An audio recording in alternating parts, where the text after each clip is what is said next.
दोस्तों इस वीडियो के अंदर हम बात करने लगे हैं बिटकॉइन को लेकर। और लास्ट कुछ महीनों से हम क्या देख रहे थे कि एफओएमसी की मीटिंग के बाद हमें फाइनेंशियल मार्केट्स के अंदर सेल ऑफ देखने मिल रहा था। लेकिन इस बार की एफओएमसी मीटिंग के बाद हमें उस प्रकार का सेल ऑफ देखने नहीं मिला है।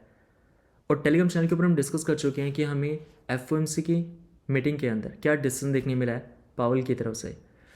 अब यहाँ पर अगर आपने टेलीग्राम ट्विटर के ऊपर ये पोस्ट देख लिया कि हमें क्या स्टेटमेंट देखने मिले, उसके बाद भी अगर आप अंडरस्टैंड नहीं कर पा रहे तो इसको आप कुछ इस प्रकार समझने की कोशिश करें कि यहाँ पर अपने घर में जो पानी का नल रहता है, इस नल को यहाँ पर फेड ने लास्ट 2 ईयर से पूरा खोल कर रखा था।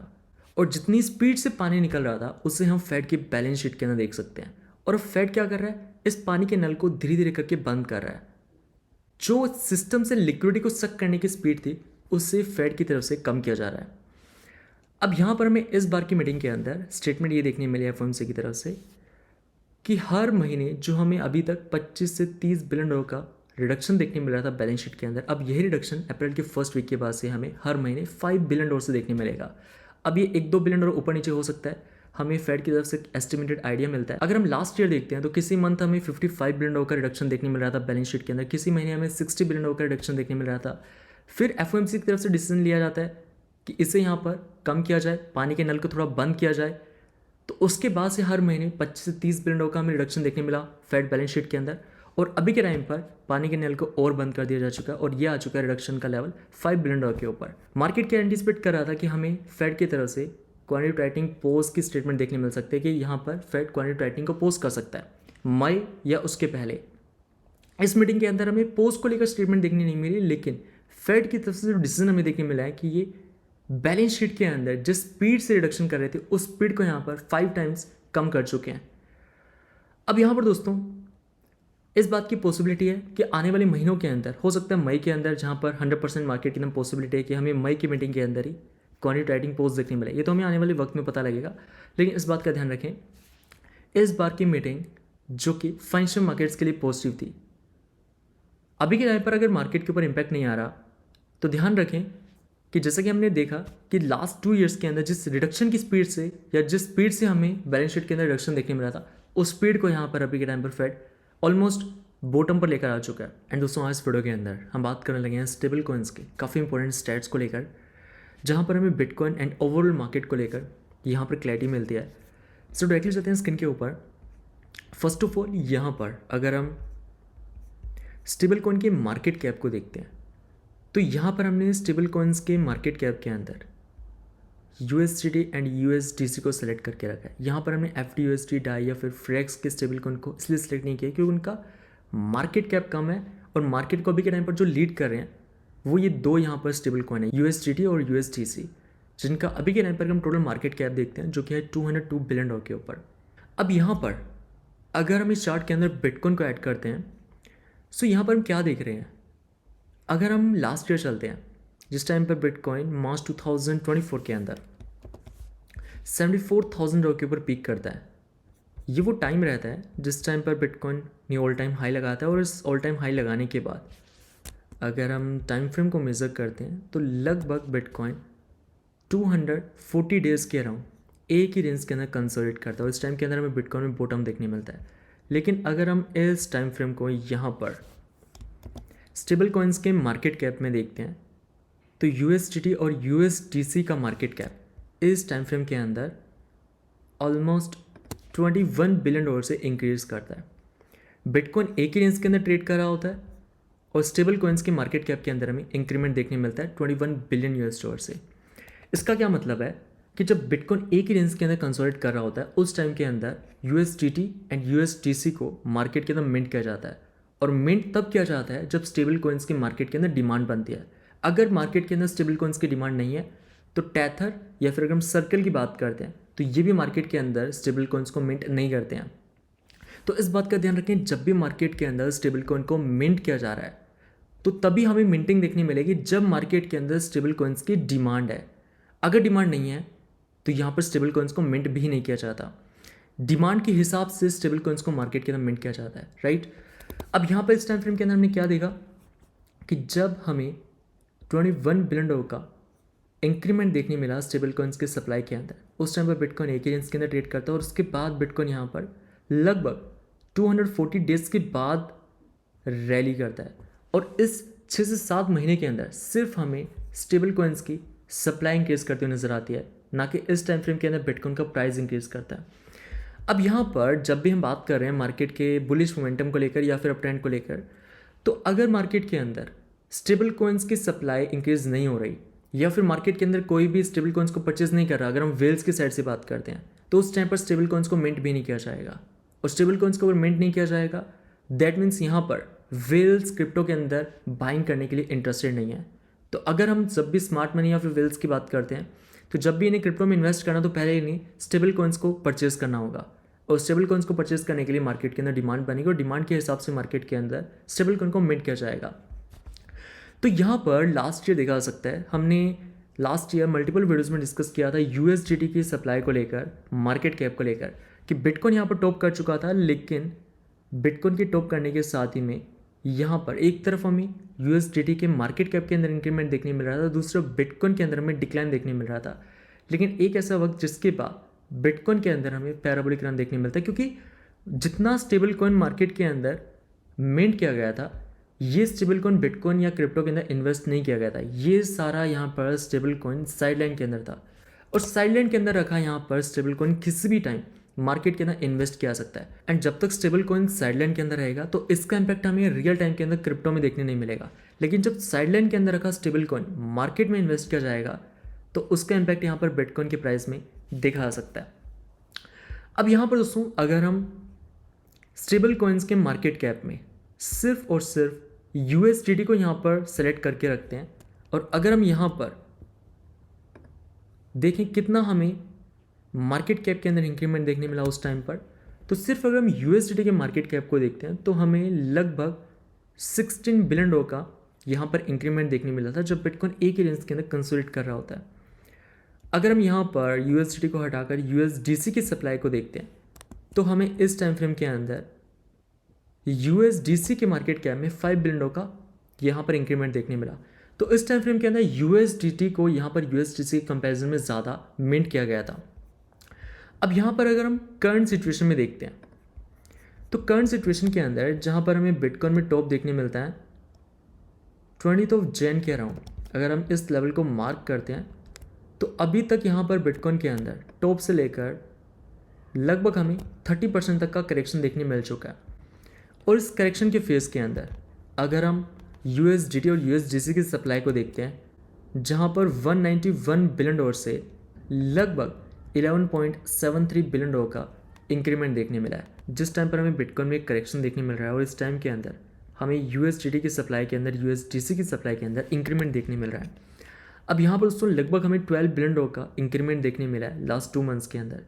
अगर हम सिर्फ यूएसडीटी की सप्लाई को देखते हैं, तो बिटकॉइन के अंदर जब से हमें टॉप देखने मिला है, उसके बाद से यूएसडीटी की तरफ से लगभग 4 बिलियन डॉलर की हमें मिंटिंग देखने मिली है। ये वो 4 बिलियन डॉलर फ्रेश यूएसडीटी है जिसे मार्केट के अंदर मिंट किया गया है। अगर हम यूएसडीसी की बात करते हैं, तो यूएसडीसी के अंदर इस टाइम के अंदर हमें 7 बिलियन डॉलर की मिंटिंग देखने मिली है। अगर हम कैलकुलेशन करें कि 12 बिलियन डॉलर जो कि साइडलाइन के अंदर है, अगर ये क्रिप्टो में इन्वेस्ट किया था, बिटकॉइन में इन्वेस्ट किया जाता है, तो कितना इसका हमें बिटकॉइन के मार्केट कैप के ऊपर इंपैक्ट देखने मिल सकता है। तो इसके लिए यहाँ पर हम क्या करते हैं, अगर हम 12 बिलियन डॉलर को मल्टीप्लाई करते हैं 40 टाइम्स से, क्योंकि जब भी हम यहाँ पर 1 बिलियन डॉलर की कैलकुलेशन करते हैं, अगर आज के 1 बिलियन डॉलर बिटकॉइन में इन्वेस्ट किया जाता है, तो उसका बिटकॉइन के मार्केट कैप के ऊपर हमें 40 टाइम्स ज़्यादा इंपैक्ट देखने मिलता है। तो अगर 1 बिलियन डॉलर बिटकॉइन में इन्वेस्ट किया जाता है, तो बिटकॉइन का market cap 40 billion US dollar से इंक्रीज करता है, जिसको लेकर हम लास्ट 2 ईयर्स के अंदर ना जाने कितने वीडियोज़ में डिस्कस कर चुके हैं ऐसा क्यों होता है। सो अगर हम देखें, तो यहाँ पर ये निकल कर आता है 480 बिलियन यूएस डॉलर। तो अभी के टाइम पर जितना पैसा साइडलाइन के अंदर है, या जो फ्रेश स्टेबल कॉइन्स को मार्केट में मिंट किया गया, यहाँ पर अगर ये बिटकॉइन या क्रिप्टो में इन्वेस्ट किया जाता है, तो हमें 480 बिलियन डॉलर का मार्केट कैप के अंदर इंपैक्ट देखने मिलेगा। तो अगर हम बिटकॉइन की बात करते हैं, अभी के टाइम पर बिटकॉइन का मार्केट कैप है 1.67 ट्रिलियन डॉलर के ऊपर। यहाँ से अगर हम 480 बिलियन डॉलर लेते हैं, जो कि निकल कर आता है 2.16 ट्रिलियन डॉलर के ऊपर, उस टाइम पर बिटकॉइन का मार्केट कैप रहेगा 2.1 ट्रिलियन डॉलर के ऊपर। एंड अगर हम परसेंटेज वाइज देखें, तो हमें बिटकॉइन के अंदर 28% का यहाँ पर रिकवरी देखने मिल सकती है। तो 28% को अगर हम यहाँ पर प्राइस एक्शन में देखते हैं, तो इससे हमें एक लमसम आइडिया मिलता है कि अगर यहाँ पर साइडलाइन के अंदर रखा पैसा बिटकॉइन में इन्वेस्ट किया जाता है, तो बिटकॉइन कहाँ तक जा सकता है। तो ये लेवल निकल कर आता है 1,09,000 डॉलर के ऊपर, जहाँ पर हमें बिटकॉइन में टॉप देखने मिला था। अब यहाँ पर जिस कैलकुलेशन को हम देख रहे हैं उस हिसाब से बिटकॉइन के अंदर 1,09,000 डॉलर का हमें लेवल देखने मिल सकता है। तो क्या बिटकॉइन इसके ऊपर नहीं जाएगा? यहाँ पर हम वो कैलकुलेशन कर रहे हैं जितना पैसा अभी के टाइम पर साइडलाइन के अंदर है। अगर हम जैसे USDT और बिटकॉइन के प्राइस एक्शन को देखते हैं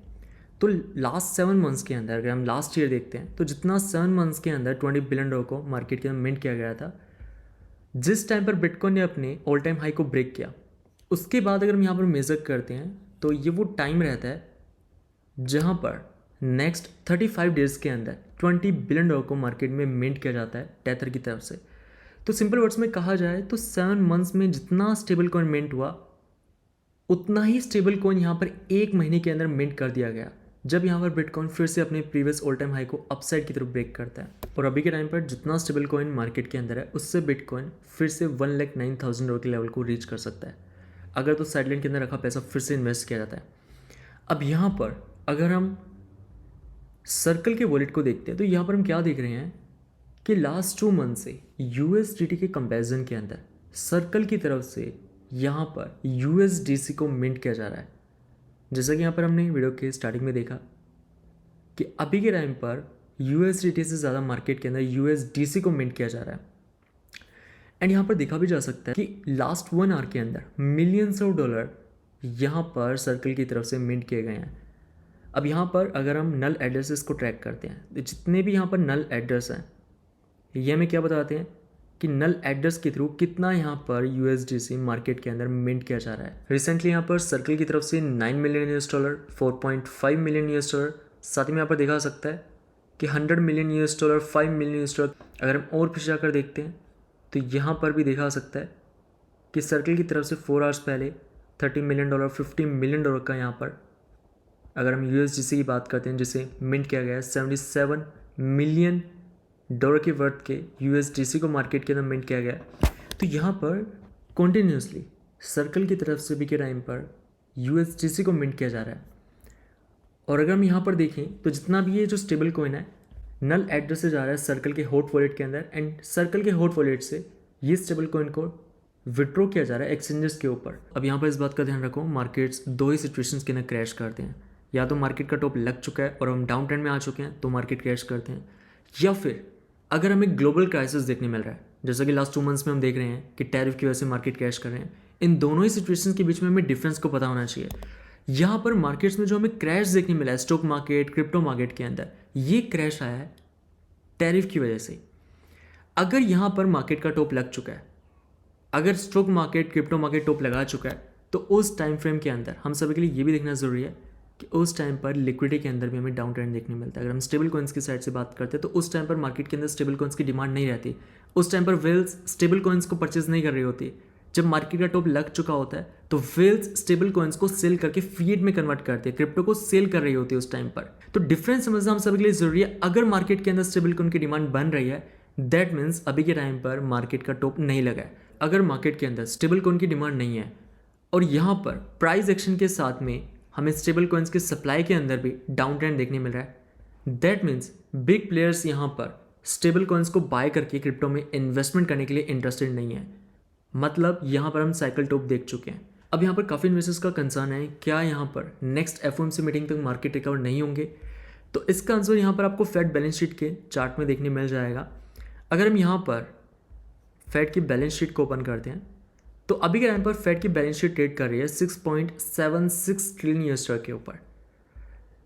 ऑलमोस्ट 6.7 ट्रिलियन डॉलर में से अगर हर महीने 5 बिलियन डॉलर का हमें रिडक्शन देखने मिलता है जो कि ना के बराबर है। इससे पहले क्या हो रहा था, हर महीने 30 billion dollar, 50 billion dollar, 60 billion dollar का हमें रिडक्शन देखने मिल रहा था, जिसका इम्पैक्ट हमें रिस्क एसेट्स पर देखने मिल रहा था। अब यहाँ पर एक बात का हमेशा ध्यान रखें, अगर मार्केट के अंदर कोई गुड न्यूज़ आने वाली होगी तो मार्केट गुड न्यूज़ के आने तक का वेट नहीं करता है।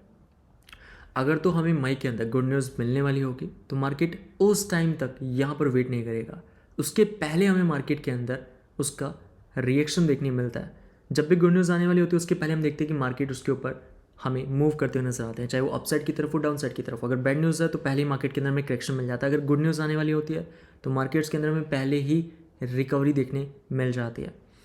तो अभी के टाइम पर क्या सिचुएशन हमें देखने मिल रहा है, चाहे हम फेड की बैलेंस शीट की बात करें या फिर अगर हम स्टेबल कॉइन्स के सप्लाई की बात करें, जो कि अभी के टाइम पर हमें मार्केट की टॉप को इंडिकेट नहीं करता है। और अगर हम वेल्स की बात करते हैं, स्टिल वेल्स यहाँ पर बिटकॉइन को सेल नहीं कर रही, जो हम रिलाइज कैप के बारे में टेलीग्राम पर भी डिस्कस करते रहते हैं। बाकी आपका क्या ओपिनियन है, कमेंट करके ज़रूर बताएं। बाकी चलिएगा, इस रखते हैं आज का इतना ही। मैं मिलता हूँ फिर आपसे नेक्स्ट वीडियो के अंदर। तब तक के लिए जय हिंद, वंदे मातरम।